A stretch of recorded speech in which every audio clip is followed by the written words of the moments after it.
Você já se perguntou se o Jardim do Éden foi um lugar real? Se ele existiu de verdade? Onde ficava? E como era esse lugar incrível que a Bíblia descreve como o primeiro lar da humanidade? Muitas vezes, pensamos no Éden como um conto de fadas, mas a Bíblia nos dá pistas geográficas e teológicas fascinantes sobre ele. Hoje, vamos mergulhar no texto bíblico para explorar, do ponto de vista da fé, onde o Éden poderia ter existido e como era esse paraíso perdido. Primeiro, o que exatamente era o Jardim do Éden? Segundo o livro de Gênesis, no capítulo 2, o Éden não era um jardim qualquer. Foi um lugar plantado pelo próprio Deus. Imagine um ambiente perfeito, um santuário na terra. Era um lugar onde não existia morte, não existia dor e, o mais importante, não existia pecado. A comunhão entre Deus e o ser humano era direta, face a face. O trabalho que Adão tinha de cuidar do jardim não era um fardo pesado como conhecemos hoje, mas uma fonte de alegria, propósito e cooperação com o Criador. Era a harmonia completa entre Deus, o homem e a natureza. Agora, a pergunta de $1 milhão.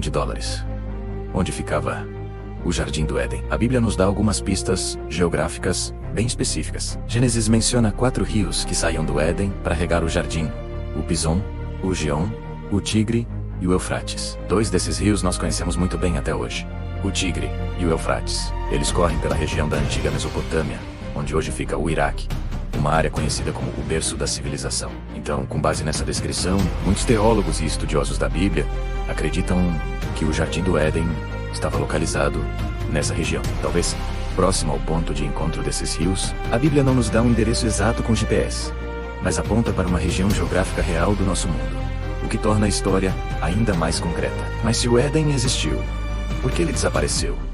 O que aconteceu com esse paraíso? A resposta está na história da queda. Após Adão e Eva desobedecerem a Deus, o pecado entrou no mundo, e com ele, a morte e a separação. Como consequência, o acesso ao jardim foi fechado. Deus colocou querubins, anjos, poderosos, e uma espada flamejante para guardar o caminho da árvore da vida, impedindo que o homem, em seu estado de pecado, vivesse para sempre separado de Deus.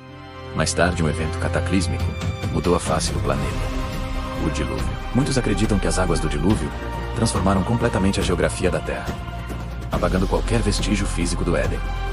Por isso, hoje, seria impossível encontrá-lo. E como era viver nesse jardim? A Bíblia descreve um lugar de beleza e abundância de tirar o fôlego. O texto fala de árvores de todos os tipos, agradáveis aos olhos e boas para comer. Rios fluíam por toda a terra, garantindo que tudo fosse fértil e cheio de vida. Era um lugar de paz, harmonia e provisão completa. No centro desse jardim, 2 árvores tinham um destaque especial: a árvore da vida, que dava a imortalidade, e a árvore do conhecimento do bem e do mal, que representava a escolha da obediência. Teologicamente, o Éden era mais do que um jardim. Era o primeiro santuário, o lugar onde a presença de Deus habitava com a humanidade de forma plena e visível. Para a nossa fé, o Éden tem um significado muito profundo. Ele representa o plano original de Deus para nós: uma vida de comunhão, propósito e alegria na sua presença. Ele nos mostra como era a humanidade antes da fratura do pecado. Mas a história não termina na perda do Éden.